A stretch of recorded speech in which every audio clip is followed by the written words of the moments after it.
If they let me be a ghost, I'll be a friendly one and float by you in the dark. Or if I'm reincarnated, there's a squirrel or a pigeon, I'll find you in the park. Or if they choose to let me decompose, I'll tickle your toes from underneath the ground. I'll still be around. If I die before you, don't be sad for too long. Nobody likes to cry, baby. No, you see, no, nobody likes us to see. If I die before you, you have got to move on. You'll find another fly, baby. Don't get up, everybody laughs how we go. Don't be low if I'm the first to go. You got a funeral to throw, you know. Make sure there's a brass band like they have in New Orleans. Nobody wearing black and everybody dancing. Everybody dance. Everybody dancing. Everybody dancing. Everybody dancing. If you die before me, can I have your records? Should I give your books away? If you die before me, wherever you end up, save me a seat. I'll be there someday. Oh, I'm gonna love you to death.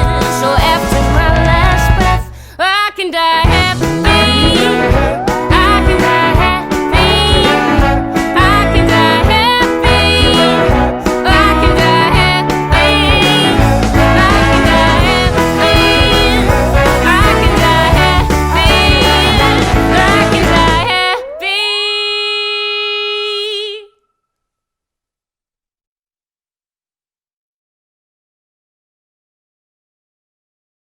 Shana Tova, good morning, and welcome to Yom Kippur. Wow, death. It is crazy to think that we wake up to a conversation about death, but the reality is it's actually all around us these days. And I'm really sorry to state the obvious, but it kind of always has been. The coronavirus pandemic, people who are dying of everyday causes every single day, to the recent loss of Ruth Bader Ginsburg. And Yom Kippur is the biggest of Jewish holidays and asks us to have this very conversation. Some even call this holiday the dress rehearsal for our death. But let's face it, talking about death and dying, facing our own mortality and that of the ones we love, it's not easy. In fact, it's kind of scary to think about, and it's still pretty taboo in a lot of cultures, including our own. But it's fascinating to uncover just why this big day asks us to do just that. My name is Rebecca Sofer, and as a creator of modern loss, a writer, and an editor, I have dedicated my life to bringing artists, writers, and everyday people together to creatively explore the theme of loss. Shana Taub's amazing song, If I Die Before You, is a perfect example of using art to disarm some of the most difficult conversations we can have. It is my honor and my pleasure to formally welcome you this morning to Reboot's reimagined Yom Kippur Higher Holidays stream. As a Jewish arts and culture organization, Reboot knows the power of bringing radical creatives and visionaries into ancient teachings to discover why these inherited traditions matter today. The first thing on the Yom Kippur agenda before facing our mortality is a conversation about mental health, friendship, life circumstances, and asking for forgiveness for how we have wronged each other and ourselves. Today, among the offerings, we have Parkland survivor and youth activist Cam Caskey with his friend David Mazouz, who played the young Batman on Gotham, in a segment titled Nervous Jewish Kids, comedian and Instagram sensation Jordan Firstman impersonating our sins, author and MSNBC correspondent Jacob Soboroff chatting about his new book, Separated, Inside an American Tragedy. We'll have meditation with Sarah Waxman of At the Well, and we'll hear live from musicians Zach Rogue, Mira, Lebo, Shana Taub again, and more. And now away we go with Cameron, David, and Sarah Waxman. Hey everybody, my name is Cameron Caskey. I am a college student from Parkland, Florida. I'm studying creative writing at Columbia, I think. And I'm in Los Angeles right now taking a semester off because I wasn't particularly interested in paying for college during a pandemic. I'm really excited to talk to all of you today about how confused we all are. Hi, I'm David Mazuz. I'm 19 years old. I just started my sophomore year, which is weird to say, at Stanford because with the pandemic, I feel like I only got half of a freshman year. But yeah, I just started online my sophomore year at Stanford, and I've been an actor essentially my whole life. And yeah, and I grew up Orthodox, and yeah, I went to Orthodox Jewish day school my whole life until college, and I absolutely love being Jewish, practicing Judaism, and being part of the Jewish community. In regards to college and being a student and how both of those things have kind of had their meaning drastically shifted in the past year, it's I feel kind of the same collective whiplash that everybody else does, so to speak, because we were raised having this simple monolithic viewpoint of what college was, what it would look like. You graduate high school, you go to college, you graduate college, you go get a job. Well, things are looking very different right now. All of my friends are scattered. Some of us are doing online school, some of us aren't. I am not doing online school. I mean, I feel like there's such a feeling of uncertainty everywhere nowadays. Like you said it really well. I mean, I think just saying like there is no right choice to make. I feel like that's how everyone feels. It's how I feel for sure. The biggest like issue that I think I've been facing in this time as a college student is being back at home. Cam, you know about this. You've seen it. Like I love my family, absolutely love my family, and it's nothing against them. It's just it's like an issue that I have internally. I feel like I went to college and I was finding a new version of myself. Like it felt like such an awesome new discovery process. And that sounds so cliche when I say it out loud. But like it really did. Like it felt like I was around so many new kinds of people, and I was just figuring everything out. And I was changing as a person. I was evolving. I was learning. I was trying things out. I was having experiences, and then I go back home and and I felt like I just got teased with that. Like I was expecting 4 years of that, and it only ended up being 6 months. And then I was in my room for 8 months with my family outside the door while I'm doing online classes, and they just like I don't know where to go next. I felt like exactly like what Cameron said. Like I just had a view of what was supposed to happen, and it got crumbled, and now I just kind of feel like I have no other option but to throw my hands up in the air and say, well, I guess this is the best I could do. To kids who feel as though they are growing up into a world that has failed and has fallen apart, I would say that we were kind of doing that anyway before coronavirus came in and made it clear how many problems we were walking into. Things are difficult. Things have been difficult for a while now, and we're the first generation who's expected not to do better than our parents in this country, which is crazy because we grew up with all these ideas of what life would look like and what would happen, what coming of age would look like, what adulthood would look like. And here we are right at the cusp of adulthood, starting to come of age and grow, but there's no rules in the rules of the world. It's not as though they've been rewritten. They're just not worth it anymore. So it's bizarre because, how do you come into adulthood and life with drive, purpose, and excitement when the only understanding we have right now is that no matter what, things are going to take a long time and a full systemic upheaval to get better.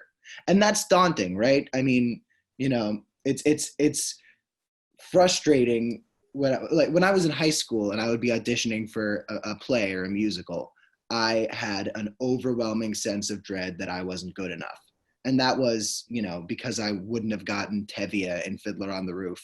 Here we are looking at the world and looking at life, And I feel as though I'm the same ninth grader auditioning for a little part again, because I'm I'm wondering, am I enough for this? Can I be part of this world? Can I be an adult? Everybody assumes that there's this magic switch that you flip when you grow up, and then you press a button and then you're grown up. But now, we're kind of starting to realize that we're really tall, we're gaining weight, and we're starting to look a lot like adults. I've been able to grow a little bit of facial hair sometimes, but I don't feel like a grown up. I feel like a dumb little kid. I mean, look at my shirt. So it's weird. It's weird thinking that it is now our generation's turn to take the wheel and inherit the world when the world is just crumbling. It's as though life and society are a group project and nobody else in our group did anything. So now we're growing up and we have to catch up at midnight because the project's due tomorrow, but we don't even know what it's about. So there's a lot to be said and done, but David, you're the optimist of the two of us. You should.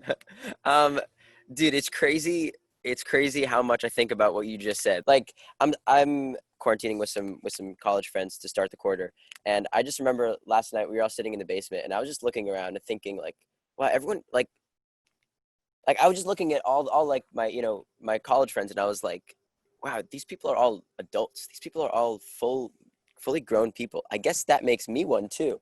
And I just remember that thought process, and it's exactly what you're talking about. Like, I don't feel ready to inherit this world. I don't feel ready to inherit this society and fix it. But at the same time, not to get too religious, but at the same time, if Yom Kippur teaches us anything, when the stakes are high, when the world is crashing down around you, or when it really matters, that's when, just us as a Jewish people, that's when we are supposed to, and when we naturally usually do, rise to the challenge. And I think this is no exception. I mean, like with the Yom Kippur, this is the last opportunity to get our names written in the book of life. The stakes are so high. We have one day to repent for everything we've done in the past year, and to ask God for forgiveness and mercy and kindness. And it's huge. It's a huge thing. And so what do? We spend the whole day fasting. We don't eat or drink. Like, we rise to the challenge. This, again, is no exception. And I don't know what that actually practically means for people going out on the street. I wish I had those answers. But I know that whatever opportunity you can, I guess, individually do to help, do it. Feel inspired by, don't feel afraid of these tough times. Feel inspired by them. Use it as fuel. Use all the angst and uncertainty and fear that's in the air right now, and use it to do something. Whatever you think it should be, whatever you think should be done. So right now, our country and world are in a state of global tragedy. The entire world has seen and faced now a horrible pandemic that has invisibly killed so many people, affected so many people, overthrown economies, set our economy into ruin, and put the whole world in a spot where we started to realize kind of how fragile everything is. Because you want to think that there's a framework that's set up to support the world when everything comes into this immensely difficult and dark time. You'd like to think that if there's a virus, if there's something going on, the world will be able to come together. And suddenly coronavirus hits and you realize even something like the coronavirus can knock everything out. It can throw everything out of proportion. It can really, really put the world in such a difficult spot. And that's a difficult thing to deal with, because tragedy, fundamentally speaking, is something that challenges us all to re-examine the way we look at life. And as somebody who's seen a bit of tragedy and also the way it affects people both in the short and long term, I've noticed that the only framework through which you can rise up after a tragedy is community. It's being together, it's family, it's being able to share the pain you have and also accept that you're going to have to feel it, because one of the biggest things that people face in the time of tragedy is that they don't feel as though they are worthy of their pain. They don't feel as though their pain is valid. It's okay to feel hurt even though the rest of the world is hurting, and a lot of people don't understand that. My community faced quite a bit of tragedy. Mind you, it was different. We lost people, but we lost people at the hands of a malicious individual and not an invisible, indiscriminate virus. But we felt a lot of pain. My community back at home, we had to endure what it was like to look around and see some empty seats in the classroom, and to not be able to leave your neighborhood without seeing 10 different reminders of the pain that you felt. And the crazy thing is the way that I've been able to see everybody come together and rise above. You need to be able to find hope with one another. And it's difficult to find hope in a time where it feels as though all of our hope has been taken away, but you can do that with other people. And I find it very difficult to do that alone. And mind you, again, we've said it a dozen times on this call, being with and interacting with other people has changed. You could do it on the internet now. I mean, you could do it on the internet the whole time, but there's been a cultural shift and things are happening online now. A lot of people ask me in regards to being, active and engaged in your community. They ask me, what's the number one thing you'd say to a young person who wants to get involved and make a difference? And what I always say is, you have to take care of yourself, because if a lot of people go into activism and youth engagement with the mindset that they need to go save everybody in the world. And mind you, that's a great mindset to have. If you're going to have a mindset, that's not a bad one. But what a lot of people don't understand is that if you can't save everybody in the world if you're not making the effort to save yourself, because all you need to save is one life, and you are already a hero. And if that one life is you, that's fine, because your life is just as valuable and special as anybody else's. So if you go out of your way to take care of yourself, invest in yourself, believe in yourself, and save yourself, you're saving somebody who's very, very important to the world. And then, you know what? Go save everybody else. But you have to take care of yourself. And if you believe in yourself, and if you try to be happy and to help others, and to just understand that you can make so much more difference and like positively affecting other people's lives than that's where you can find hope. You find hope within. This year is going to be difficult. It is going to be emotionally strenuous. It is going to be painful. But if there's anything our generation has kind of figured out we're going to have to deal with, it's stepping into situations where we've got to keep our heads up, step up, and believe in ourselves. And I just know that we can make it through this. Our generation, our age group, we are getting the short end of the stick.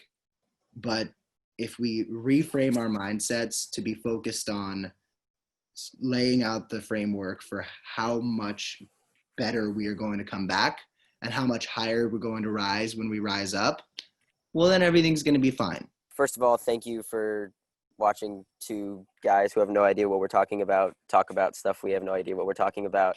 And second of all, I hope all of your holidays are meaningful, and to those of you who are fasting, you've had an easy fast. And yeah, I hope the rest of your holiday stays just as meaningful and easy as it has been. One piece of advice I will give every single one of you: learn what in-text citations are, or you will get a D on your midterm.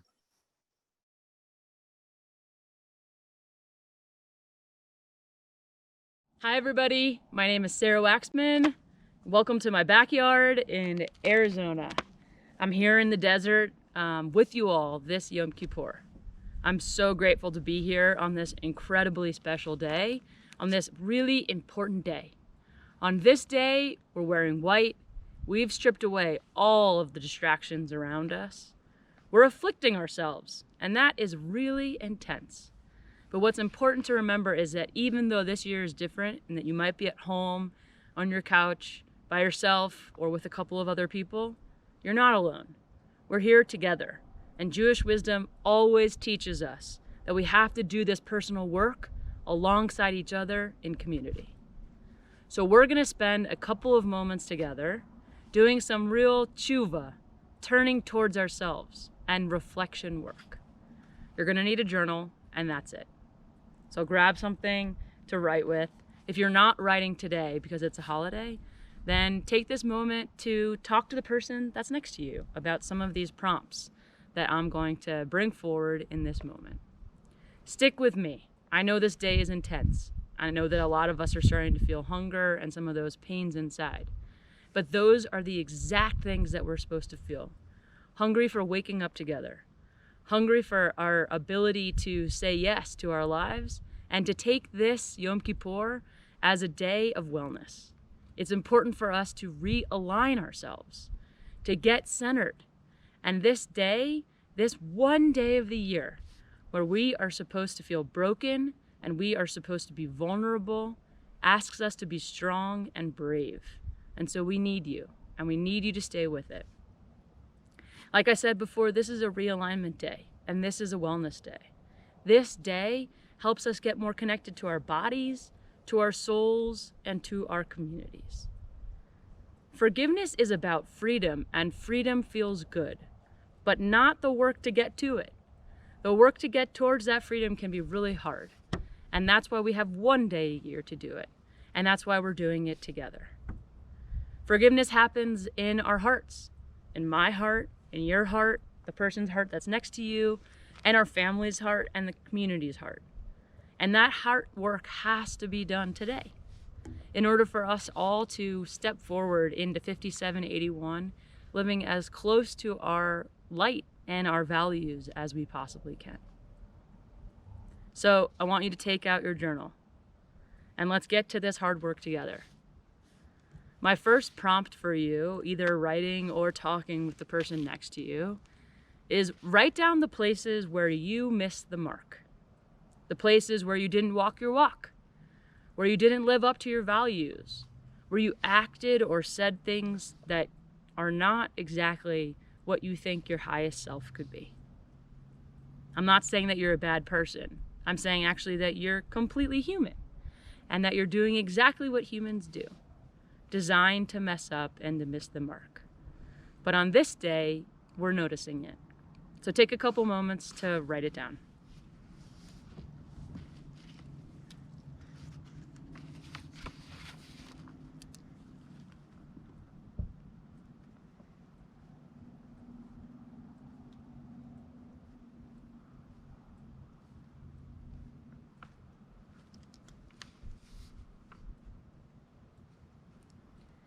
The first thing I wrote down was that I yelled at my mom too many times, something that I have committed to every Rosh Hashanah, and still I missed the mark.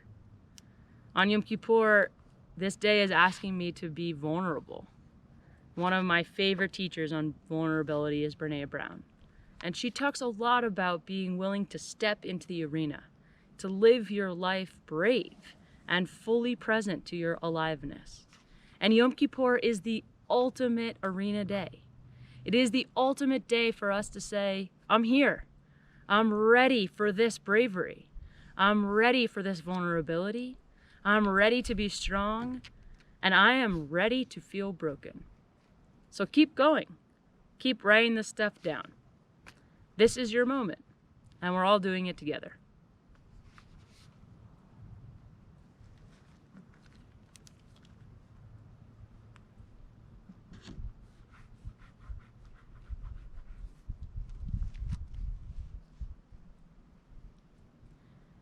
When we do this forgiveness work, it restores our strength, it restores our power, it restores our sense of self so that we can create more space for awareness and more space towards walking the life that we want. My next prompt is to write down the places where people in your life have hurt you. And it's likely the people that are closest to you. Your partner, your family, your best friends, some of your mentors.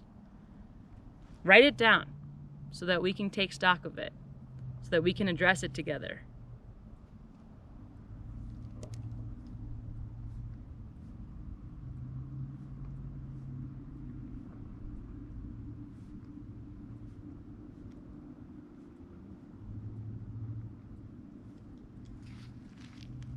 Keep going. You're doing great.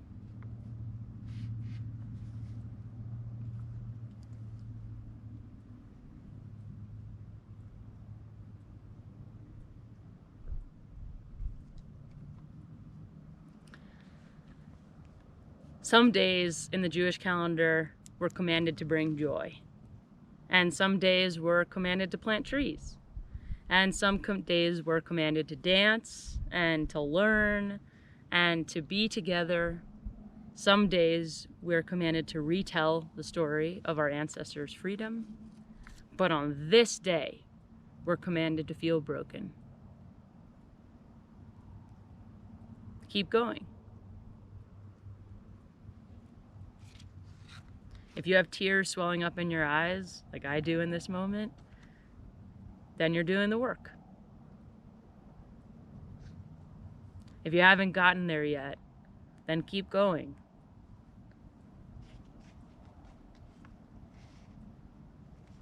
One of my favorite teachings from Talmud is about a rope. And the teaching is that a rope that is cut and retied is stronger than a rope that was never cut. Because this rope is about recommitting to each other.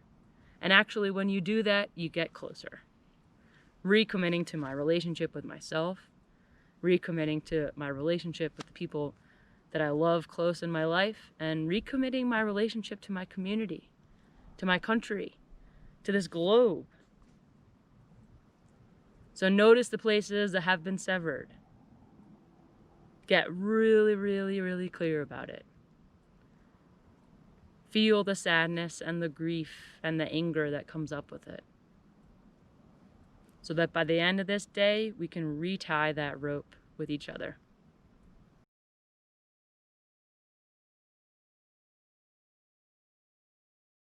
What's up, guys? This is Jason Silva. You guys might know me as the host of Brain Games on National Geographic Channel that I hosted for 4 seasons, or from my YouTube videos, Shots of Awe.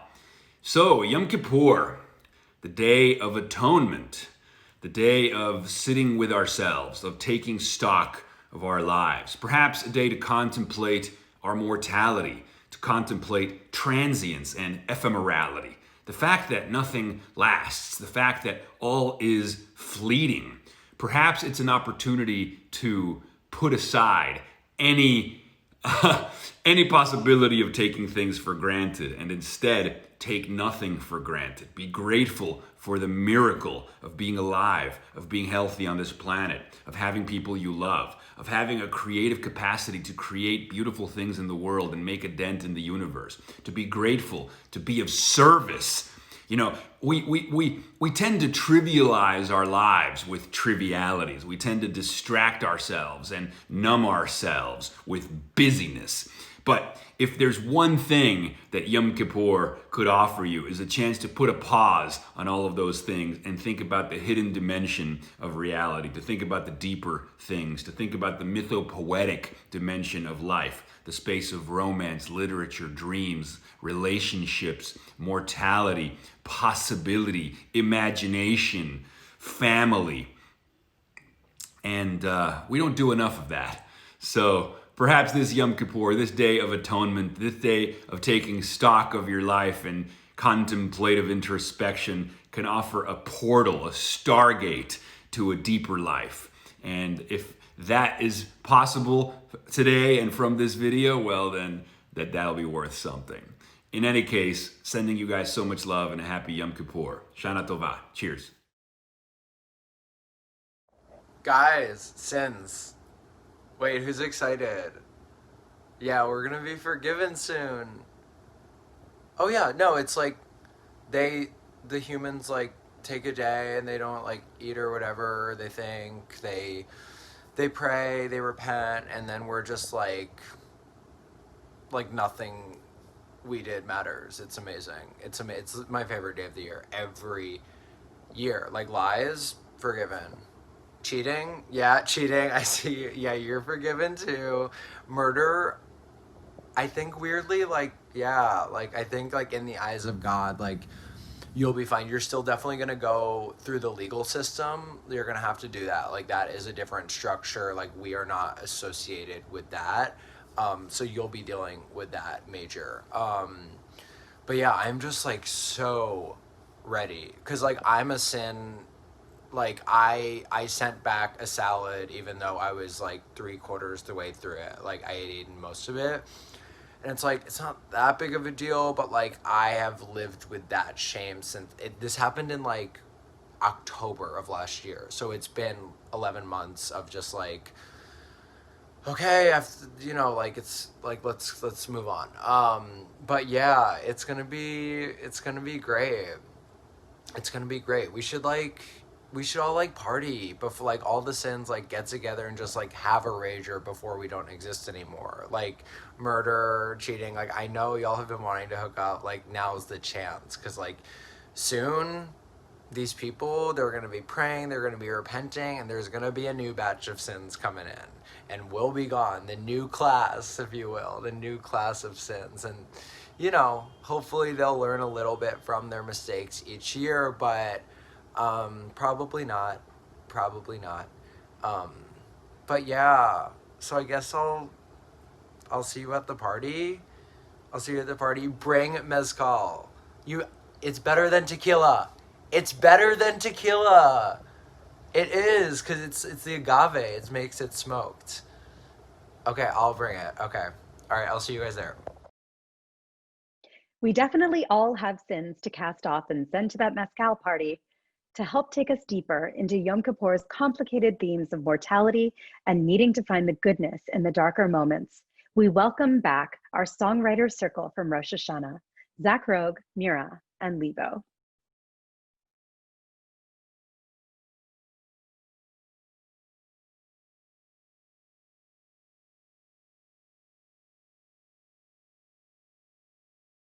Hey everybody, my name is Zach and I'm here with my friends Mira and Lebo. I want to welcome you guys to our event. This is Higher Holidays, which is put on by Hillel International and Reboot.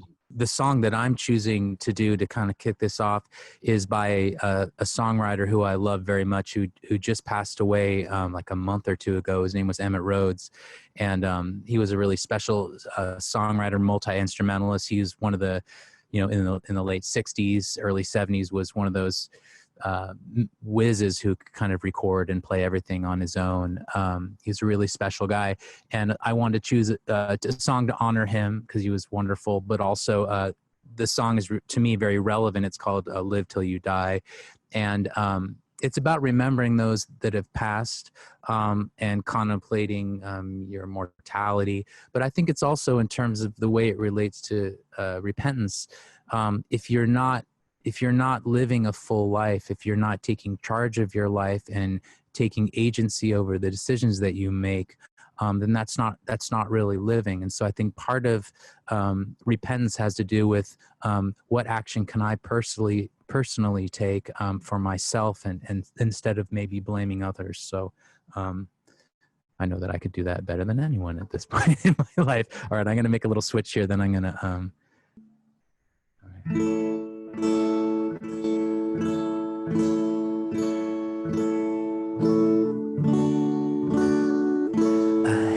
Say the things I feel. Oh, I have to feel the things I say.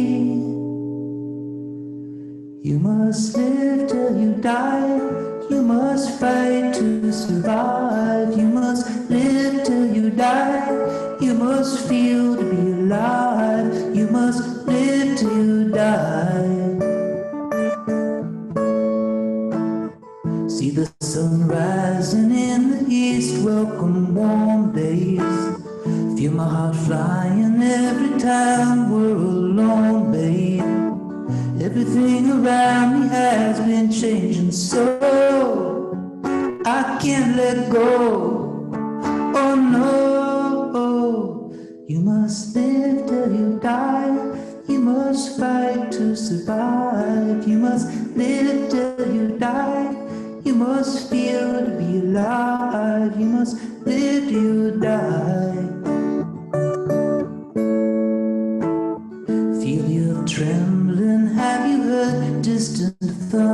wonder. Everything's moving, what's this feeling I'm under?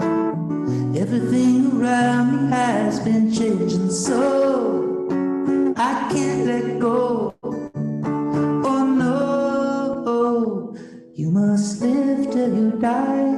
You must fight to survive. You must live till you die. You must feel to be alive. You must live till you die. You must live till you die. I have to spin the spinning wheel. Oh, I have to kneel that way. I have to say the things I feel. I have to feel the things I say. You must live till you die. You must fight to survive. You must live till you die. You must feel to be alive. You must live till you die. You must live till you die. You must live till you die. You must fight to survive. You must live till you die. You must feel to be alive. You must live till you die. You must live till you die. All right, I'm gonna hand things over to Lebo next. Do it up, man. Yeah, that was awesome. Like that. I hadn't heard that song before. He's the best, Emmett Rhodes. I got to dig in. All right, I just learned something. Got to add it to the list. Music to check out, which is just growing by the second. So yeah, talking about life's experiences. This next song is called Two Silver Linings, and I actually wrote it since the whole pandemic started. You know, with all the chaos and uncertainty going on, it can obviously be really stressful. But I started noticing some really beautiful things were happening too. And kind of like in spite of all the bad things. I mean, almost because of all the bad things. So this song actually started off it was actually like a list of all the things that I noticed that were really cool that were happening. And, you know, really helpful for me to just get in that zone. And I almost feel like actually it's a living song, you know, like it's not done yet. Like I wrote a bunch of verses and I'll write more verses to this song and lose some verses, and other people can write verses to this song. You know, it's almost like we're all experiencing this together. So this can be kind of like a people's song, you know, like folk music. So I'll give it a whirl here.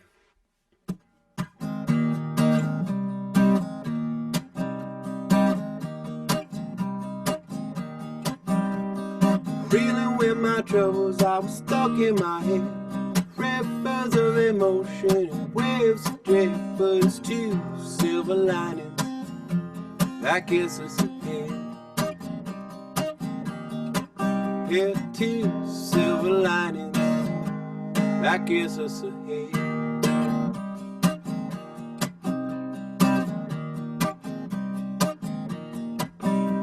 Highway up on the hilltop, the air it is clear. You can see right up to the stratosphere, but it's two silver linings that gives us ahead. Yeah, two silver linings that gives us ahead.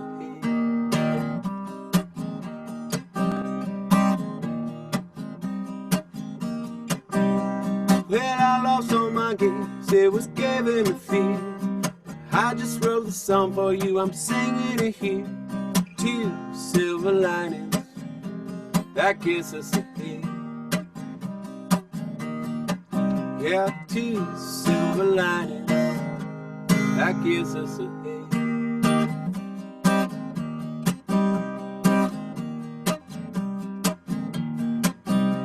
Well, you ain't got no work, but your days are free. You finally got some time to hold your family, and it's two silver linings that gives us ahead. Yeah, two silver linings gives us ahead.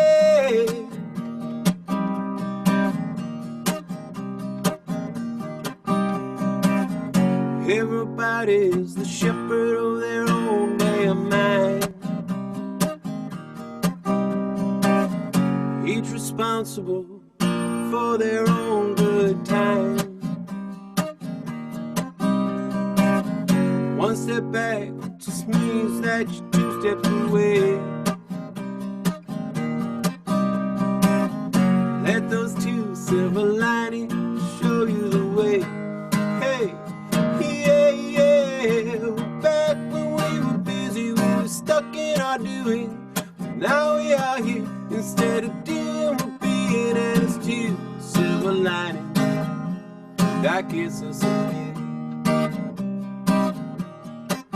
Yeah, two silver linings that gets us ahead. Right on, man. That made me feel good. I'm happier. Yeah, you're right. It worked. All right, Mira, take it away. This next song is called Monument, and yeah, it's actually an older song, but I found that it has maintained relevance. It's maybe almost 20 years old, this song, but I come back to it a lot because I feel it's sort of meant to like let you hold a feeling of empowerment and desire to lift yourself up and lift the world up and lift up the people around you. So, Monument, it's called. Aren't you gonna come along? Aren't you gonna fight? Aren't you gonna hold your hands up to the light? If you feel an emptiness, if you want to hide, think about the blood that's pumping, keeping you alive. We've got it all worked out, the plans all made. If we believe in the fight, then we're all saved. It's gonna hurt for a while, but it would anyways. Let us stand resolute with our voices raised. We have a right to insist to be free and brave, but that should cease to exist. I throw my heart away.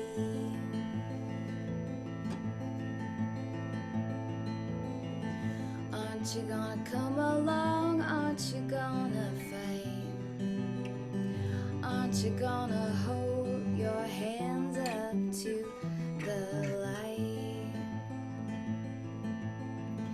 If you feel an emptiness, if you want to hide, think about the blood that's pumping, keeping you alive. It's a long, long way till the promised land, so try where you are, do what you can. You belong to what you understand, so teach yourself how to demand the monument that you deserve for rising up in a beaten down world.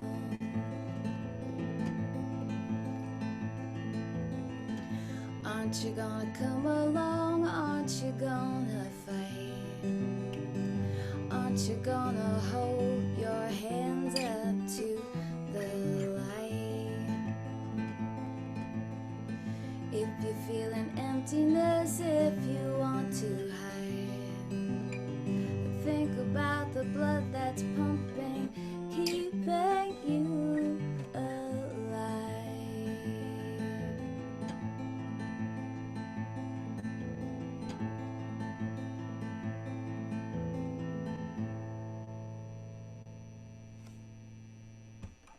Take care, everybody. Be safe. Take care, everybody. Bye.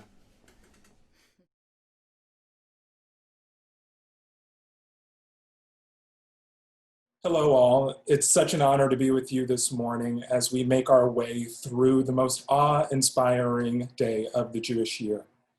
My name is Kendall Pinkney, and I am a theater maker, Jewish educator, and rabbinical student at the Jewish Theological Seminary here in New York. But enough about me, because we have reached our main event for the day, the Torah portion. Unlike the lively master narratives that we read on Rosh Hashanah, our portion for today focuses on the particular details of ritual sacrifice as performed by the high priest on Yom Kippur. From the sacred linen wardrobe that the priest wears, down to how he should mix together the glowing coals from the altar with incense, we can almost see and smell how the day must have played out. But as with all ancient sacrifice, there is loss. The loss of animal, the loss of blood, and the loss of life. In the midst of all the sacrifice, however, we find a strange scene.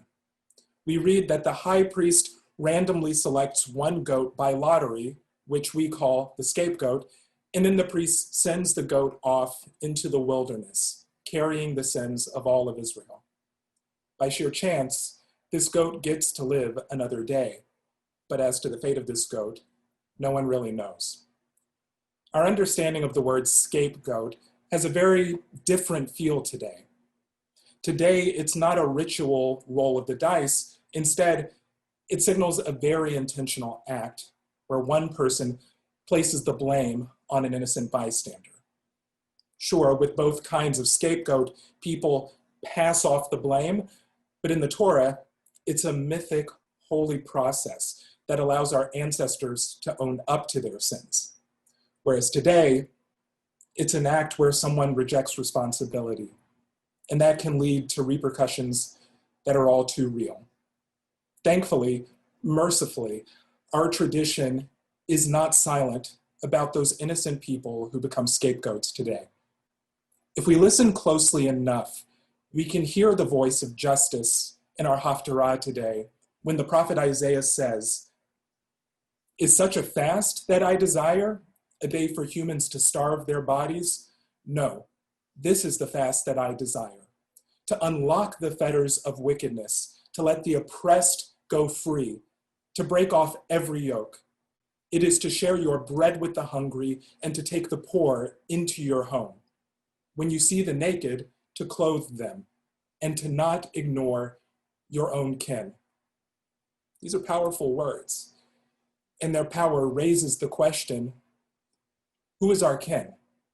Our immediate family, other Jews, our classmates? In keeping with the Reboot spirit, we have invited some great thinkers to wrestle with our text and its many soul-stirring ideas and questions, including, who is the scapegoat today? I am delighted to introduce Brina Milkowski, a political strategist and social entrepreneur and member of the Reboot board. Brina was the founding chief strategy officer at Everytown for Gun Safety, the nation's largest gun violence prevention advocacy organization. She will be in conversation with Jacob Soboroff. Jacob is the author and award-winning NBC News and MSNBC correspondent who recently published Separated: Inside an American Tragedy, revealing the truth behind the systemic separation of families at the US-Mexico border. On Yom Kippur, the Torah portion is a piece from Leviticus in which Aaron has to make atonement, having after his children went too close to the presence of God and were killed. He had to atone, and the portion focuses on his being told to get 2 goats from the Israelite community and then draw lots. So there's a moment of chance about which goat goes where. One is offered up as a burnt sacrifice to God, and one is sent out to what is called Azazel, which is the wilderness, and it becomes known as the scapegoat, in which all of the sins of the entire Israelite community are put upon that goat, and it's presumably left to die, but you don't really know where it goes, right? What's interesting to me about the text is that Aaron also makes a personal offering from his personal goat herd. So there's this personal sacrifice, personal tshuva and atonement that goes on, as well as a moment of catharsis of sorts for the entire community's sins to go out on this goat. And it is my great pleasure to be here with award-winning journalist and author Jacob Soboroff, an NBC News correspondent and the author of the book Separated: Inside an American Tragedy. Jacob, I'm so glad to be in conversation with you today, because when I first revisited the scapegoat story this year, your book came to mind. I mean, it's a harrowing tale of the recent situation in the southwest border of the United States, and some really aggressive moves in administration immigration policy. The current understanding of the word scapegoat is different than the one in the Torah portion that we reckon with. So I'm really curious, just to kick it off and see where you are this year on your journey with this Torah portion and all of your incredible reporting of the last few years, and how it connects for you. Well, thanks, Marina. And this is my greatest journey with any Torah portion since my bar mitzvah, I have to admit to you. So I'm glad we're doing this. The idea of the scapegoat is something obviously that resonates very deeply with me in covering the plight and the mistreatment and, frankly, the torture, in the words of Physicians for Human Rights, the Nobel Peace Prize winning organization, of immigrants, migrants, and refugees at the border by the Trump administration. And just look, what I experienced, what I saw with my own eyes, seeing separated children held in a former Walmart, 250,000 square feet, allowed outside 2 hours a day. A couple days later, seeing the kids in cages at the McAllen Border Patrol processing station, Ursula, they call it. These children, and now we're talking about over 5,400 of them, were made to suffer because of, honestly, we don't know why. We don't know why, because of politics. And when we talk about scapegoats, I'm not sure there is a better example or story or allegory when I look at what happened and what I witnessed with my own eyes. And I'm glad we're talking about this, because that's why I wanted to write the book too, to dig deeper, to learn more about how us, America as a country, got to the point where these children were subjected to government-sanctioned child abuse, in the words of the American Academy of Pediatrics. And I think scapegoat is the perfect way to look at it. The Trump administration, and frankly, previous administrations before that, Democrat and Republican, used immigrants as others to further ultimately what were political goals. And the results, we should all reckon with, have been really disastrous. Really disastrous. And, two things struck out reading your book recently, because of course, I lived in the United States. I watched the news as it was unfolding, and you're reporting it in real time, but to then read it as one story this year. Two things. One is the policy was really about deterrence, which I hadn't realized you crystallized in your book. There was a choice to start separating families in order to send a message to people outside this country that they should not come here. And that was so stark and again, exacerbates the othering and the scapegoat narrative that we've seen in politics in so many different ways, going back for a while now, but really it's just so harsh. But then at the same time, your book really crystallized for me that these are the detention centers you were at were for people seeking asylum. This is not a conversation about people who come here to work, which I'm all for also, but for people fleeing persecution and who are refugees, which we've taken to calling migrants in this story, but they're refugees. And where's the language, and what are we doing with that revelation? It's such a good point. And I know we're talking about the Torah, but if I could talk about the Bible for a minute as well. I remember Reverend Al Sharpton, obviously the activist, but also my colleague at MSNBC, delivered the eulogy for George Floyd, in the middle of this pandemic, as the nation's attention turned to issues of racial justice. And the story that he talked about during the eulogy was the idea of a rejected stone becoming the cornerstone. George Floyd not being a perfect person, but becoming the example that we should lift up and we should talk about when it comes to justice. And I saw a great parallel, both to the scapegoat Torah portion that you're talking about, the example of the scapegoat in the Torah portion, but also in Juan and Jose, the father and son that I write about in the book, because Juan came to this country, and he freely admitted to me multiple times before he came here with Jose, his son, and were separated. And when he came here, he came as an economic migrant. He came here to make money for his family and go back to Guatemala. And ultimately, when he did come here, fleeing narco violence, it was then that he was separated. They were kept apart for nearly 5 months. He was coerced into signing away the right to his child. And were it not for an amazing lawyer, Lindsay Kozlowski, here in Los Angeles, they probably wouldn't have been put back together, and he would have been one of those 400 plus parents deported without their children. And I say all this because Juan's story wasn't perfect. It wasn't that example that everybody wants to hold up as this immigrant who has a clean record or ended up going to Harvard and becoming a scientist or whatever. He's just a normal guy. And where I think we need to really focus on is what the government did to these folks, no matter who they are, where they came from, what their background was.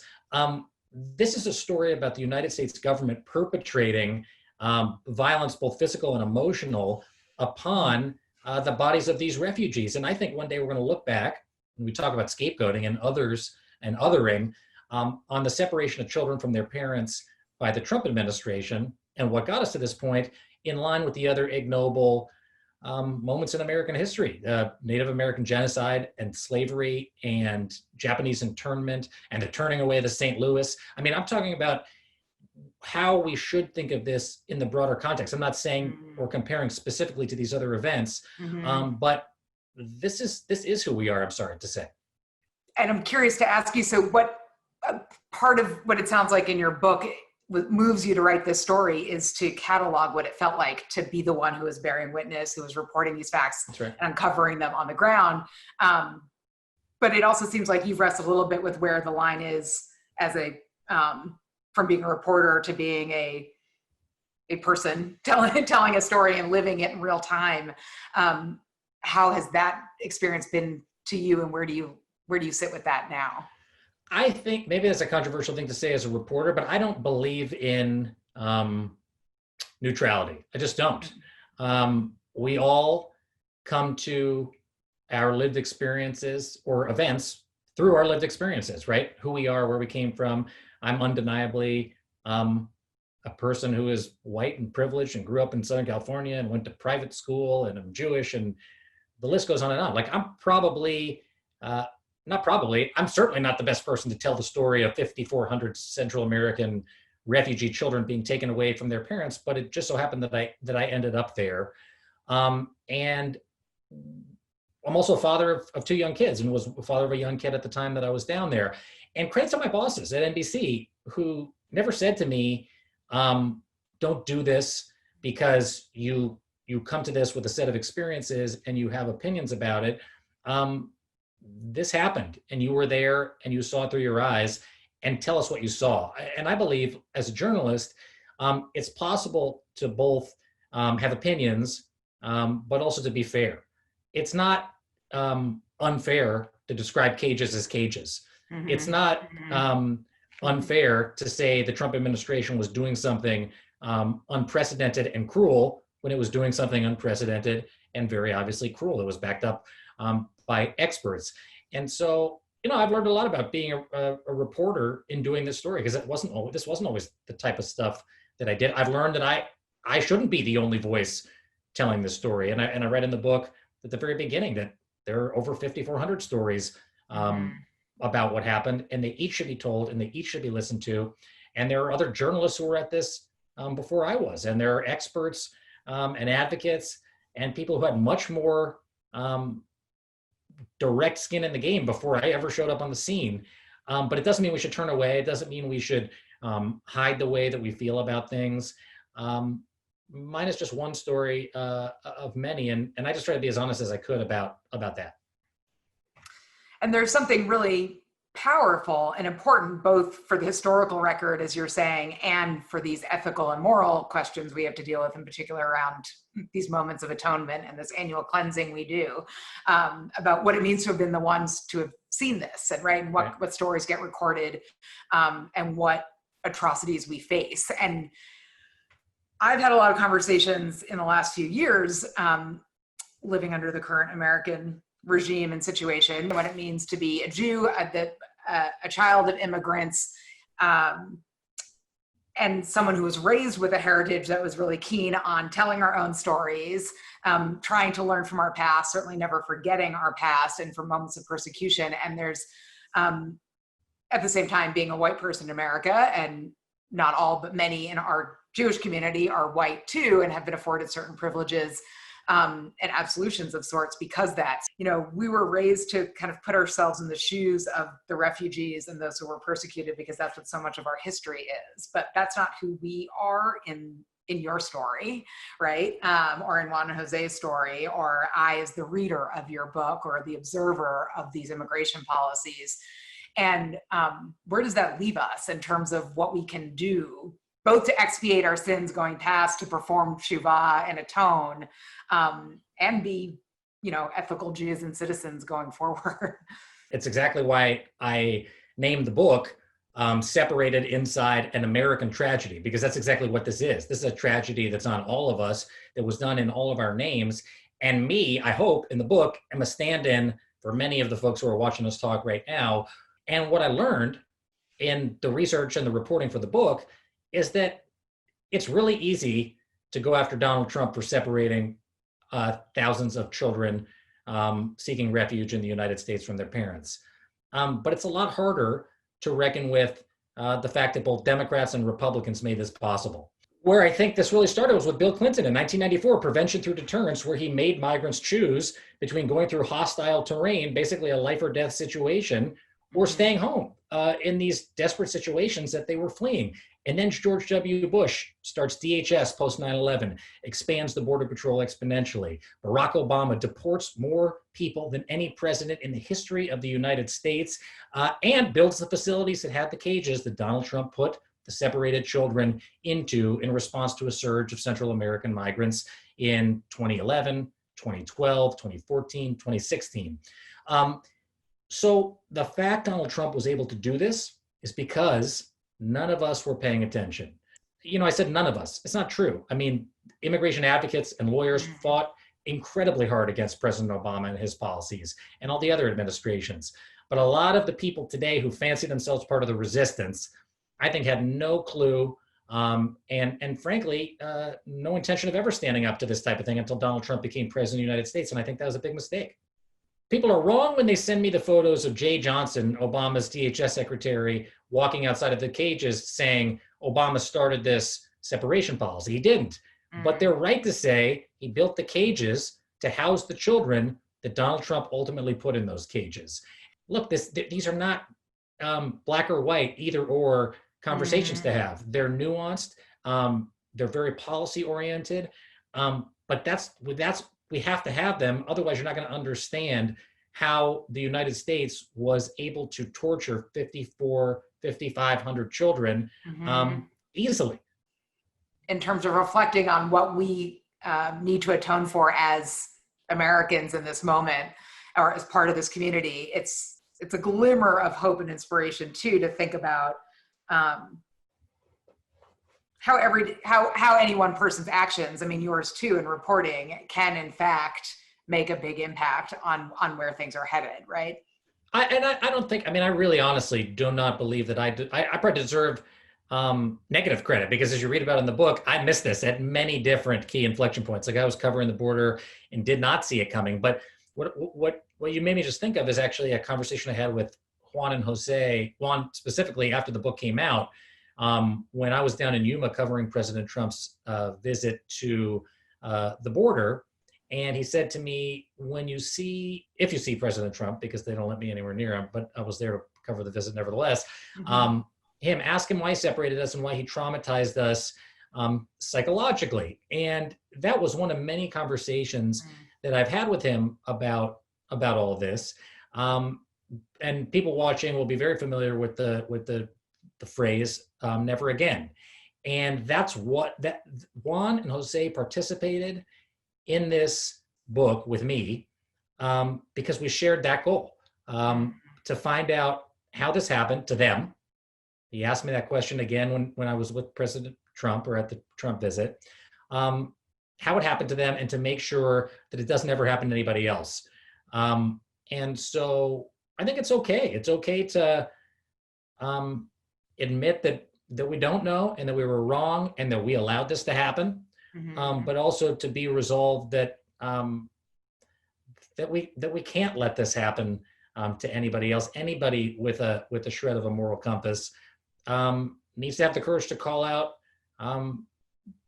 people of both political parties for getting us to this point. And should there be a new administration, keep the pressure on the Biden administration, so the treatment of refugees and migrants stays front and center. Absolutely. And I think, part of what I've always liked about the high holidays and this opportunity to focus on atonement, it's a forced meditative retreat. It really, the structure of Yom Kippur and of the days of awe before is to, force you to lean into the sharp points, reflect on what you've done for the year, go to all the hard places you don't want to go. I think the scapegoat story does a little bit of that for me, right? We have to excavate all of our sins and put them out there. And then we do have the opportunity to start a clean slate and do it all again. And the risk there is that we turn away too soon, right? And we don't fully account for where we've been and fully repent. But there is something empowering that if we do, we can come out stronger for it, right? And I think there's something incredible about your reporting for us all to reckon with about where we were and what we did or didn't see, and then how we want to be treating families coming to this country going forward. Well, I mean, it's true. I had never thought about this before, but this book is my Yom Kippur. I mean, it was a year of learning about how I was wrong, and how I wonder if in all my reporting and all the time leading up to this, I had known more or thought more critically or differently or looked a little bit deeper, maybe I could have made a difference. I'll never know. And maybe the answer is no. But it's worth all of us sort of going through that thought exercise, I guess. And that's what this book really was for me, not necessarily just a thought exercise, but I mean, really going back and exploring the facts on the ground, what I saw as a reporter, and where I could do better next time. Wow. That's really beautiful, Jacob. And seems like a great place for us to wrap up. So thank you for all that you've done and continue to do. Wish you and your family a very happy and healthy new year. Same to you, Brina. Thank you very much. Hello everyone, I'm Shayna Taub, and the song I'm going to share is called Huddled Masses. I wrote this song inspired by Emma Lazarus's poem, Give Me Your Tired, Your Poor, Your Huddled Masses Yearning to Breathe Free, that's on the base of the Statue of Liberty here in New York. And as I saw the words of her poem show up on protest signs over the last few years, it got me thinking about how across religions throughout time, the refugee story shows up. Jesus Christ was a refugee, Anne Frank and so many Jews are refugees, and millions of Muslims today are refugees as well. And that core value of welcoming a stranger who's fleeing persecution is something most religions share, but I feel it's a value we've really gotten away from today, especially in this country. So playing the song around the high holidays and thinking about the theme, this is how we rise, I think as Jews, we rise by putting that core value of welcoming the stranger into action, by doing everything in our power to stand up for the rights and freedoms of immigrant communities.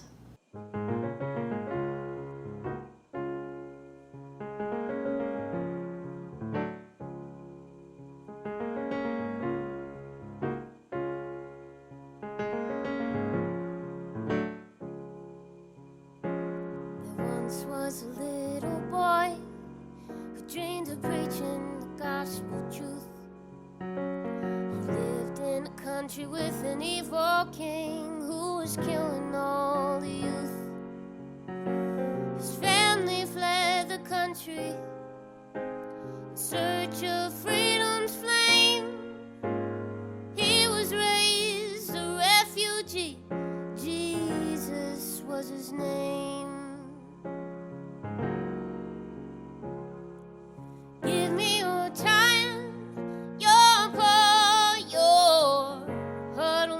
On your teeming shore,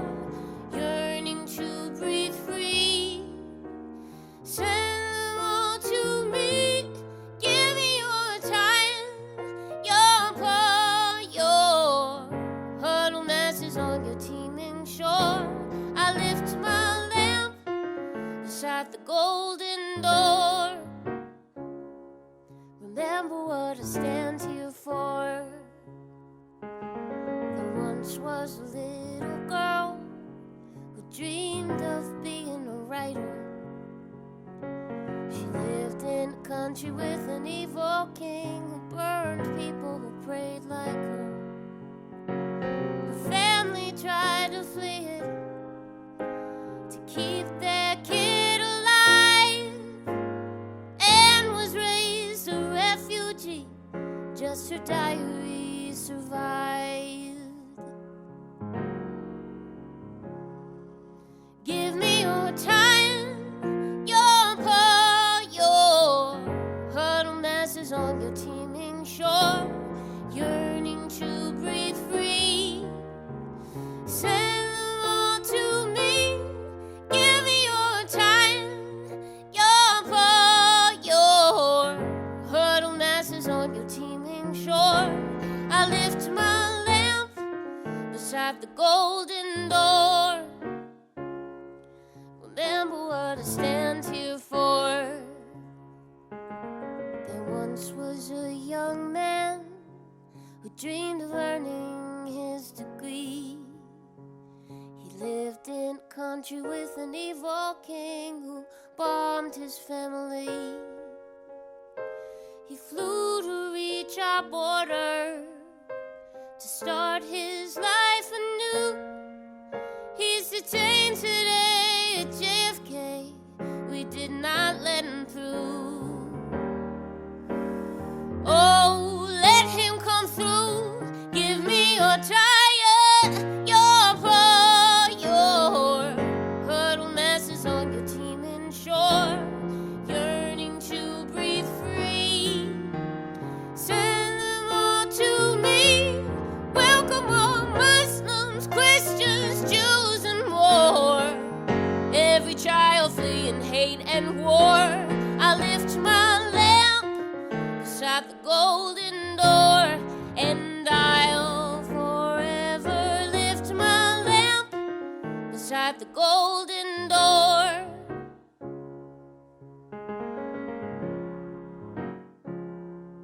Remember what I stand here for.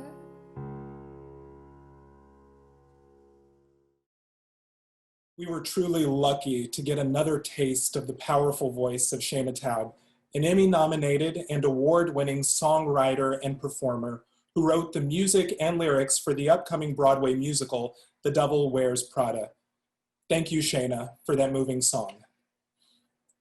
Berosh Hashanah yikatevun, uveyom tzom kippur yechatemun.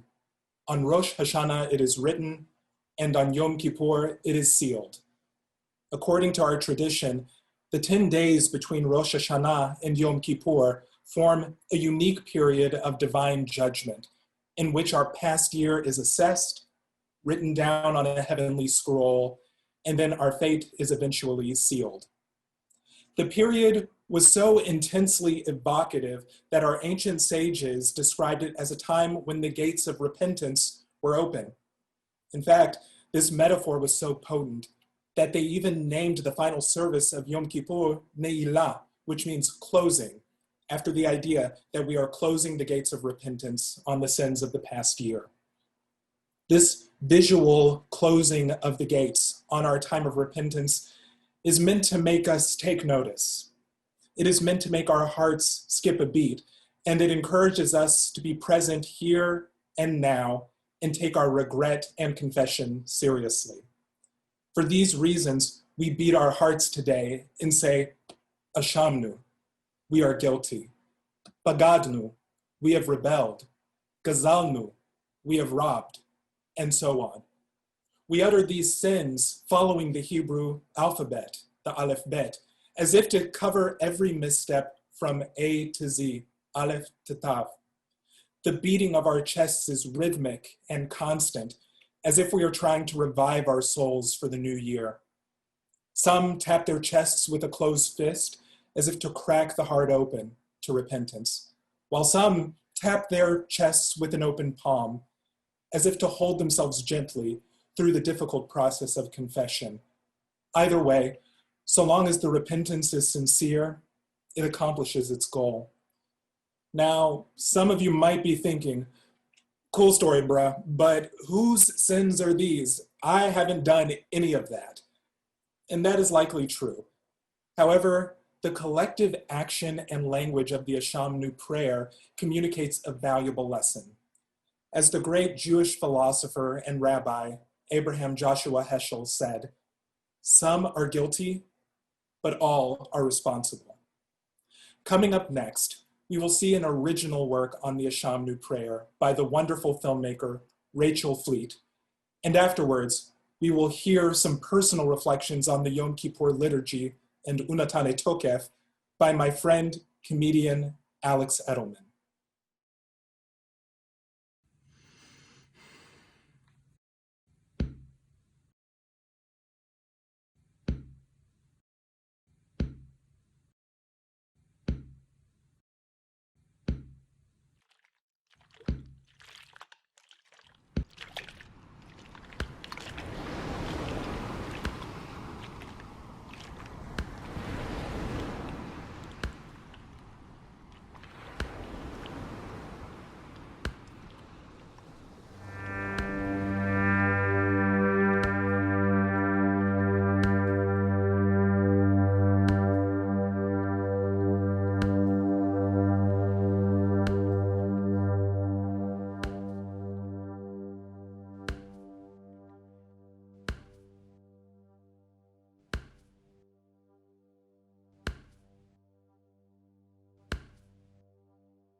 Ashamnu, Bagadnu, Gazalnu, Dibarnu Dofi, Havinu, Vehirshanu,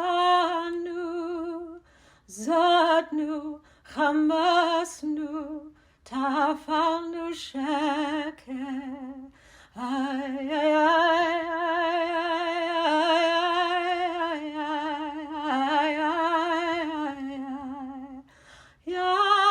Yatsnura, Kizavnu, Latsnu, Maradnu, Niatsnu, Sararnu, Avinu, Pashanu, Tsaranu, Kishinu Orav. Ay, ay,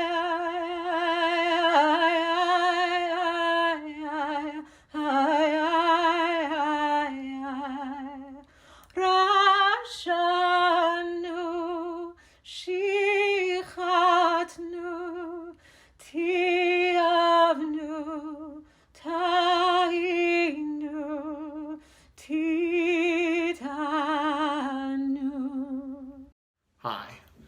My favorite part of Yom Kippur liturgy, not that anybody asked, is Insana Tokef. And Insana Tokef is composed by a Jewish martyr, Rabbi Amnon of Mainz, who, long story short, has his arms and legs cut off by someone who wants him to convert to Christianity in the Middle Ages. And on Rosh Hashanah, he's brought before the Aron in Shul, and he composes Insana Tokef, and he dies. And by the way, someone told me that when I was like a child, and it's burned in my memory forever. But it's a beautiful, beautiful, it's a beautiful part of the liturgy, and it has a laundry list of ways you might pass away. It says who will live this year and who will die. Who will die of strangling? Who will die of stoning? Who will die of famine? Who will die of thirst? Who will die of drowning? And when I was a kid, I read this and I was like, when am I ever going to die of a plague? Well, 2020 surprises yet again.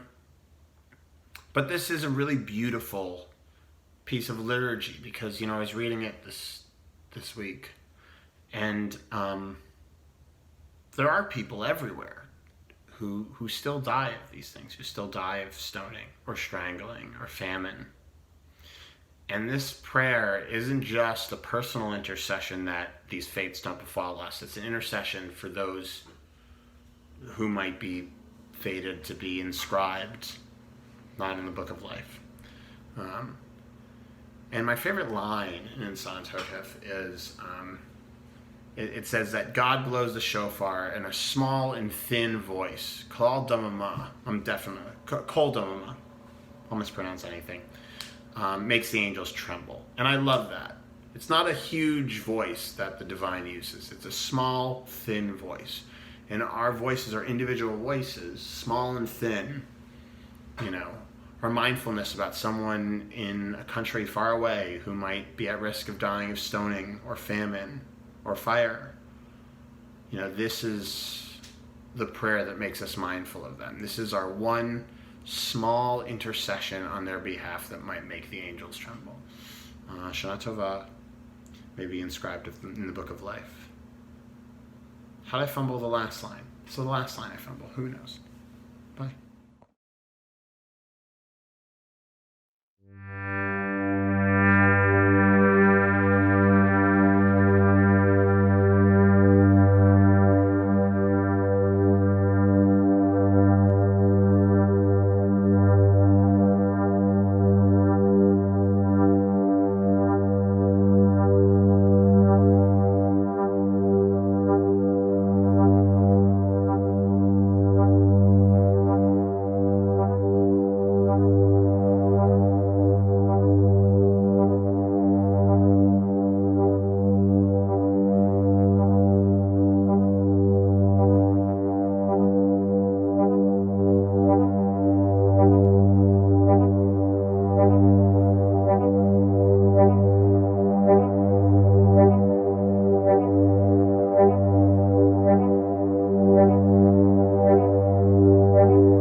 Thank you to Alex Edelman and Rachel Fleet for their contributions. As Alex mentioned, the harrowing legend of the near martyrdom of Rabbi Amnon lies behind the haunting prayer, Unetane Tokef. The traditional words convey just how precious and fragile life is. We don't truly know what tomorrow brings. But as the liturgy states, prayer, repentance, and charity might just help pass the hardship of the decree. According to the legend, Rabbi Amnon's very active prayer before the ark was so effective that he vanished from before the congregation. It's almost as if God helped him ease his pain and suffering by removing him from this world. We acknowledge that these ancient stories are moving and powerful, but as we saw in the slideshow of Jewish martyrs, we also know that miracles are hard to come by.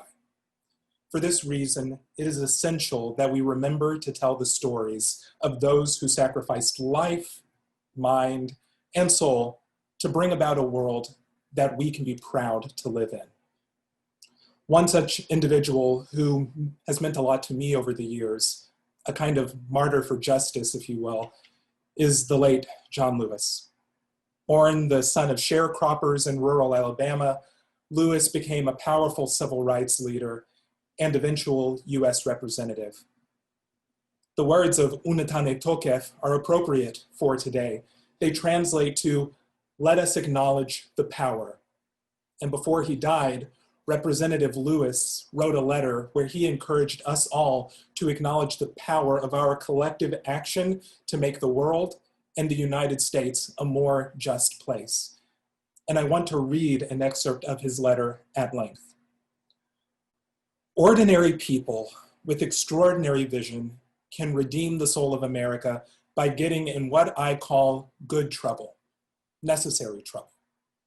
Voting and participating in the democratic process are key. The vote is the most powerful nonviolent change agent you have in a democratic society. You must use it because it is not guaranteed. You can lose it.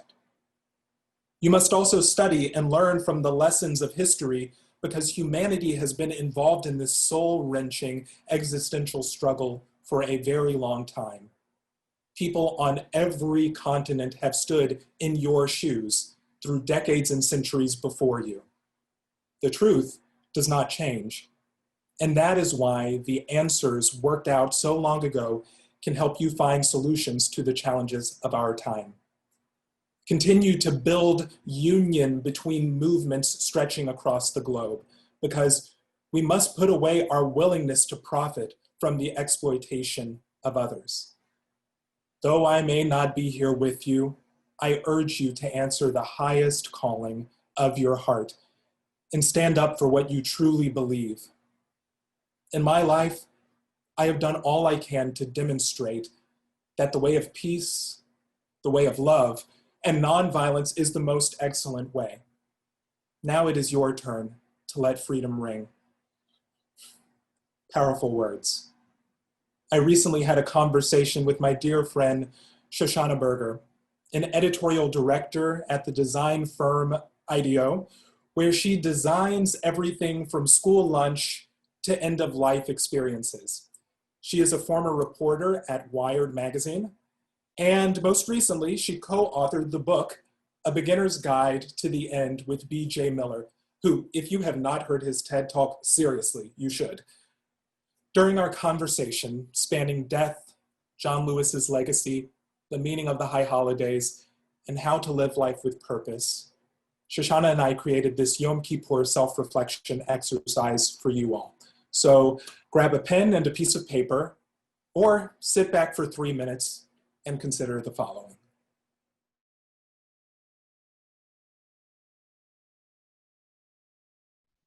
One, tell a story about a person who had an impact on you or opened your eyes to something. Again, tell a story about a person who had an impact on you or opened your eyes to something.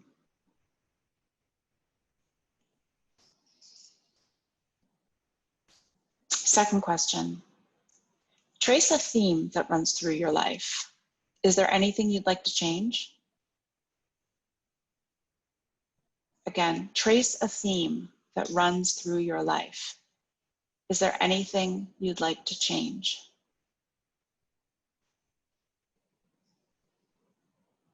Third question. List 3 adjectives you hope others will use when they think of you. Again, list 3 adjectives you hope others will use when they think of you.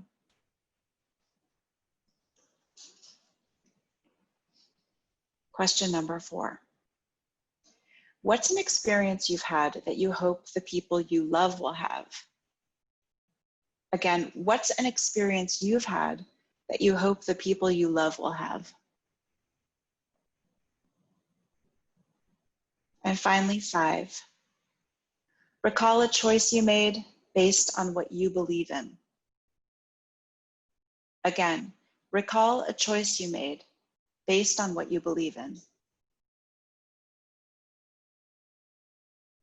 And that's it.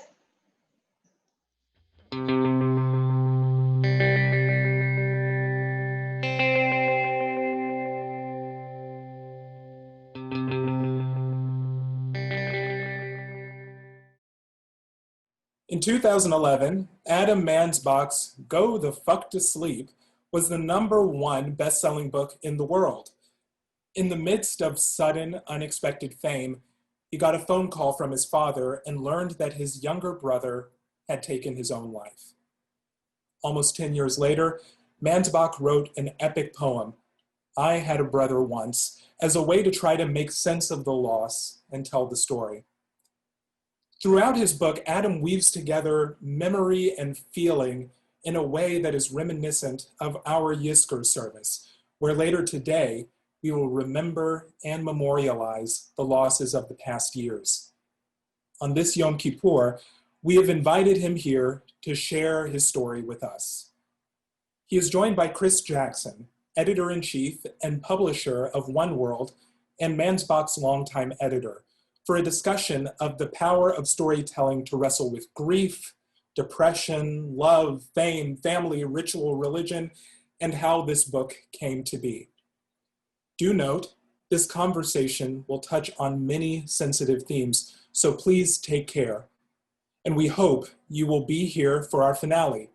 You will not want to miss this beautiful rendition of Avinu Malkeinu by Talia Osteen.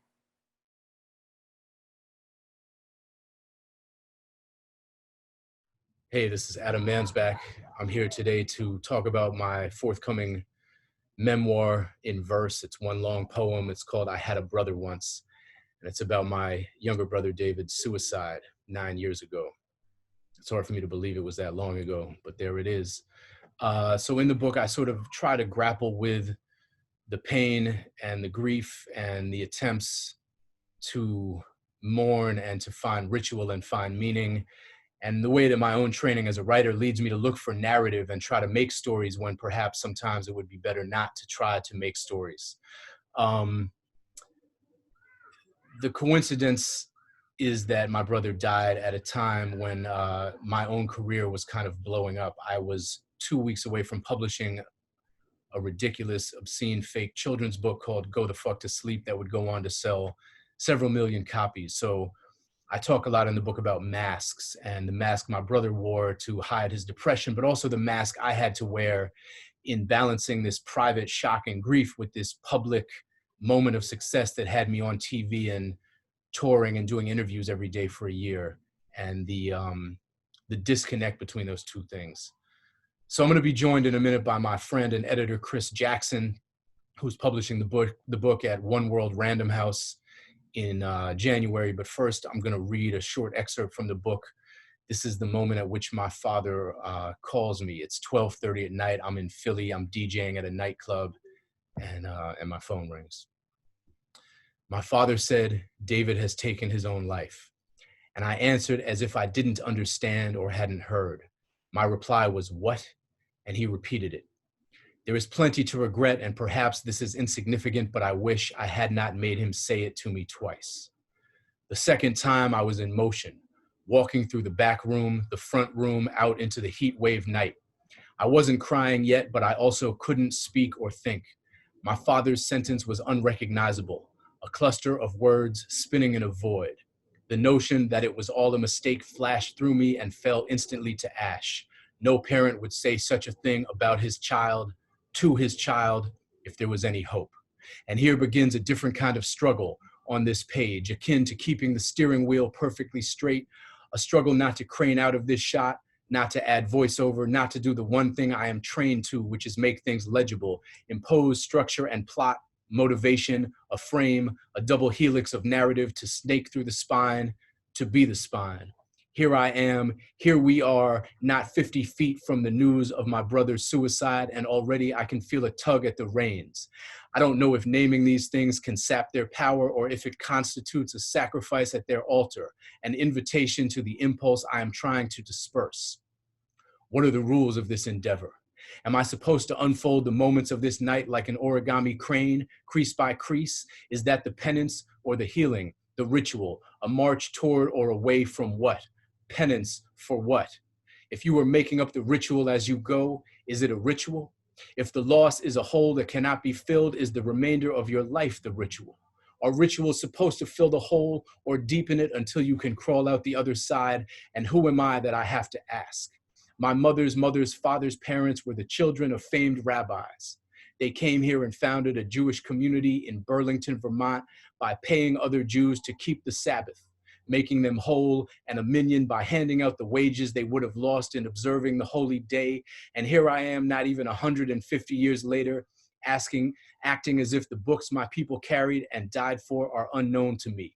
Here I am, freighted by nothing, reinventing the wheel, reinventing the rack, daring to believe that perhaps you only realize a ritual was one after you complete it.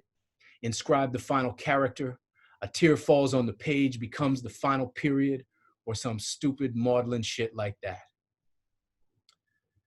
Now, let me welcome Chris Jackson to this virtual stage and we can discuss this a little further. Thanks.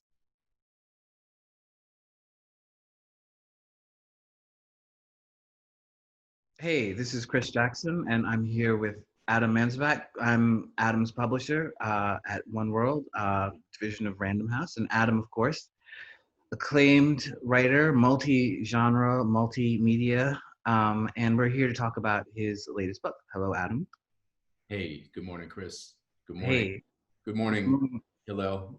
Why do you think it took you so long to find a way to really tell this story?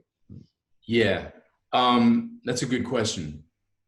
And you know, I do remember telling you, and I remember telling you because I remember everyone that I personally told, because it was not a lot of people, because having to actually say the words was always incredibly, not just painful, but made me anxious.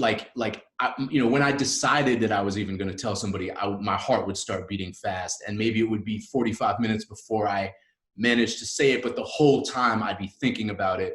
You know, I had to come home and tell my then partner about it. You know, like the trauma of just announcing that to somebody was so difficult that I tried to minimize it. I had other people tell my friends, I had folks make phone calls for me so that I wouldn't be in that circumstance. So, you know, I certainly do remember that. I think it took me that long to write about it because, I mean, for a number of reasons. I never, from the moment that he died, I thought about writing about it. I knew that I would have to write about it. I don't think it ever crossed my mind that I wouldn't, because that's how I process things. That's what we do as writers, is we try to turn the pain and the grief and the searching and the questioning into something that can exist on paper and maybe be helpful to us and helpful to other people. But I don't think I was emotionally ready to write about it.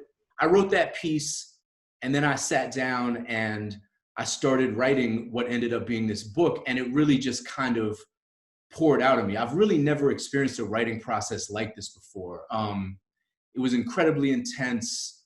I sort of did it to the exclusion of all else. Like I was barely present as a father or as a partner, or everything else got pushed aside, and I just spent long hours in my studio crying and writing this piece.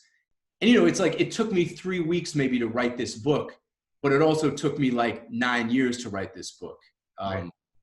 Everything up to that point was preparation. And you know, I'd also been castigating myself for not writing this book, not writing about my brother for those 9 years. Like everything else I wrote, in some sense, seemed frivolous to me, seemed like bullshit to me. I was extremely productive. I mean, you know, if I've written 20 books, I probably wrote at least half of them, if not more, in the last 9 years. You know, and they were comedy, they were thrillers, they were young adult things, they were screenplays, they were teleplays. But it was gnawing at me that I hadn't done this. And I kind of felt like in some way, everything else I wrote was almost like in avoidance of this until I actually wrote this. And do you feel like through the process of writing the book, though, you found something like a way of processing this almost impossible to understand kind of experience? Yeah, I mean, I do. I mean, without wrapping everything up in a neat bow,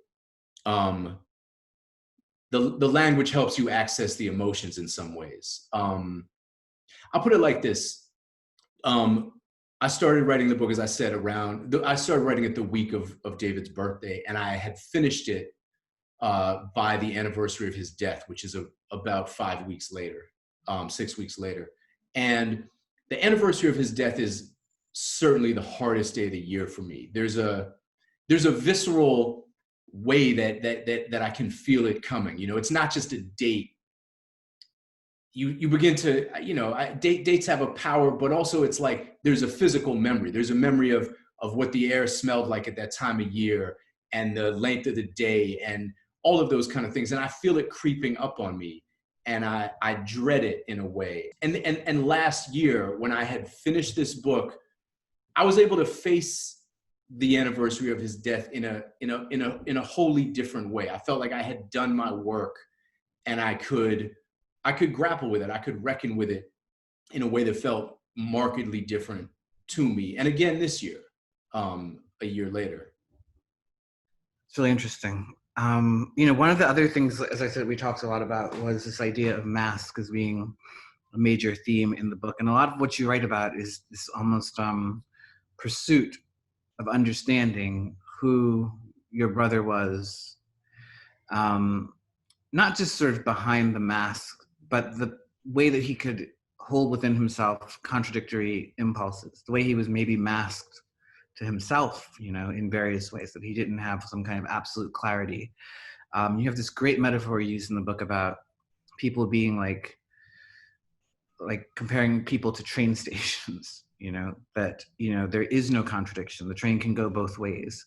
And one of the things I think is interesting about this time that we live in right now is that there are ways to kind of piece together, like we have a kind of archive of our lives in a way that maybe we didn't in the past, when all we had was our possessions. There's emails and receipts and all kinds of things that remain alive and to be discovered about people even after they've died. Like there's almost like a sort of digital kind of permanence to everyone now, and the possibility of constant discovery even of people who we've lost. Did you feel like you learned something about your brother in this pursuit that explained something to you about who he was, to you and to himself?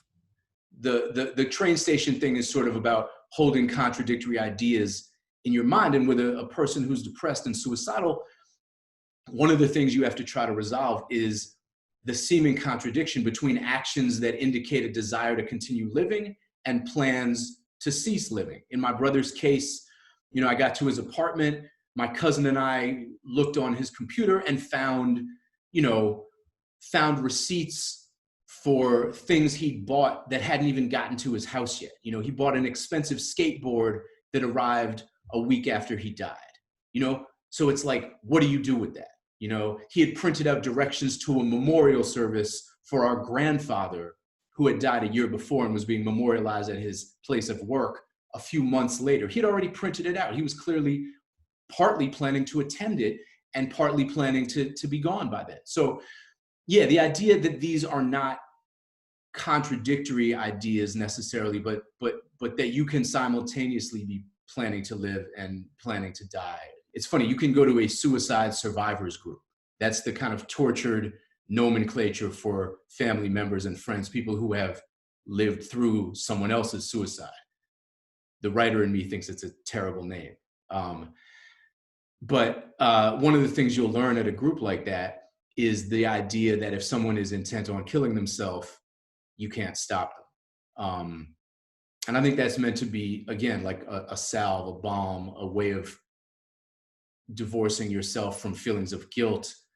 But it's hard to accept. It's hard to, again, with the lens of narrative and the long view of someone's entire life, like, okay, maybe that's true by the time that decision hardens into fact within them. But what about much earlier? What about when that kid is 8? What about when that kid is 12? What about when that kid is 20 and the depression hasn't hit yet? What if you did this, and this? What if you got them on medications? What if you watched them every day to make sure that they stayed on those medications? Or when they got off that medication, you found them one that works better than that? There's all of that, So yeah, part of the book is also grappling with these bits of received wisdom and, I don't know, trying to sort through them and see if any of them actually work or are believable to me. But I think in some ways what this book captures is that kind of messy stumbling toward a moment of resolution, but even the resolution feeling not necessarily like fully resolved. How did this make you feel about just as a parent, like as someone who has a responsibility in some ways to a future in a way that your brother obviously at a certain point felt he no longer did? Yeah. I'd spend a good amount of time in the book talking about my oldest daughter, Vivian, who's 12 now, but I haven't yet sat her down and really talked to this kid about my brother, or about the depression that runs through my family that I've been lucky enough to avoid entirely, as have her grandparents, but that almost everybody else on both sides of the family has experienced. So I think a lot about her and her future and her mental health, and that of all my children, and what kind of framework I could create to take the stigma away from depression in such a way that it is not something they would not be able to articulate and not thus seek help for. I mean, a giant element of my brother's death, the trajectory toward death, is of tremendous shame and embarrassment and secrecy. And I think a lot about trying to remove that from the equation and what that might do. Which again, it becomes a form of storytelling. It kind of returns to that for me, is giving people not just permission, but impressing upon them the necessity of telling their stories as a way of, in some ways, literal survival. My family is familiar enough with depression that we, I think, decided somewhere along the line that depression was something you lived with, not something that killed you. My grandfather managed to live a long life while being depressed, as did his brother, as did some of his brother's descendants, as did my grandmother on my father's side. I mean, there's all of that information that I think fed into decisions that were made or interventions that didn't happen, because we viewed depression in that lens, through that lens, instead of another more dire, more tragic lens.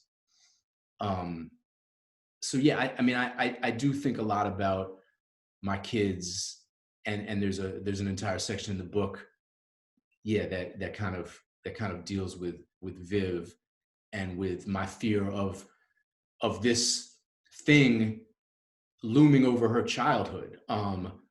When she finally finds out, I think I say in the book, I don't want it to feel like the key that somehow unlocks her father, Yeah. Yeah, and so I think that's so interesting and important, the idea of storytelling as a form of survival. Just because I think there are so many opportunities for people to share something with us, or to intervene, or for us to find something that can help. I mean, and part of, I think the book is you talking about, like within the book, talking about the thing that happened, and how that gave you kind of new, and sometimes, like it would give you troubling new ideas about how to think about suicide, how to think about death. But just the act of sharing had a kind of power also. Yeah, that is an idea that I circle back to again and again, is voicing it, articulating it, telling that story, and listening to other people's as well. Thank you so much for sharing the story. I think it's an extraordinary book, the best you've ever written, in my opinion, and I can't wait for other people to get a chance to read it. So, thanks.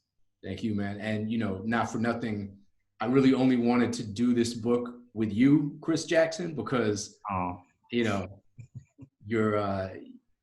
you're the only editor I really trusted this book to. So I'm very glad to get it together. Thank you, Adam and Chris, for that vulnerable, expansive conversation. Well, friends, our time together today is coming to an end.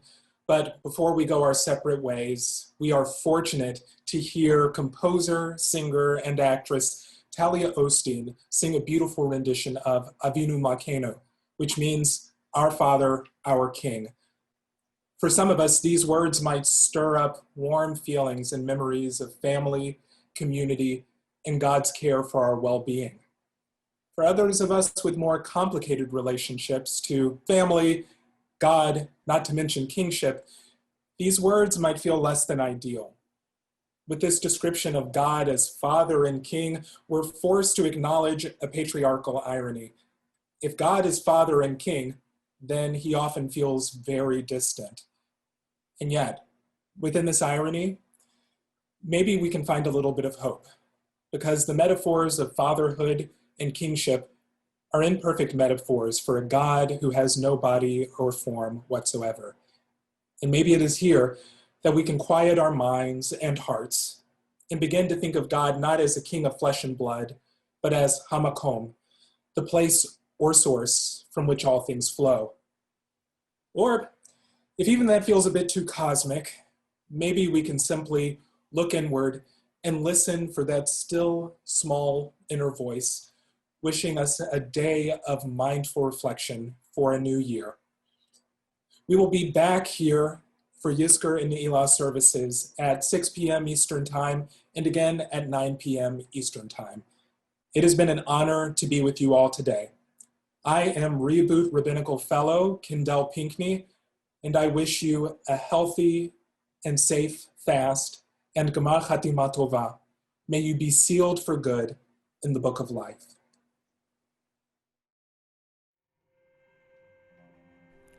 Avinu Malkeinu, Avinu Malkeinu, Avinu Malkeinu, Chanenu ve'aneinu, ki ein banu ma'asim. Avinu Malkeinu, Chanenu ve'aneinu, ki ein banu ma'asim.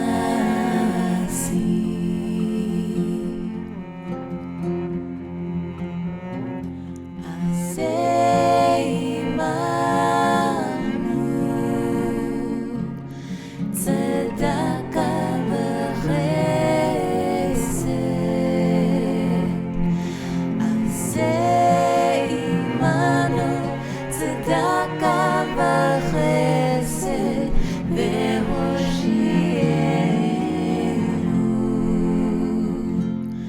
Aseh imanu,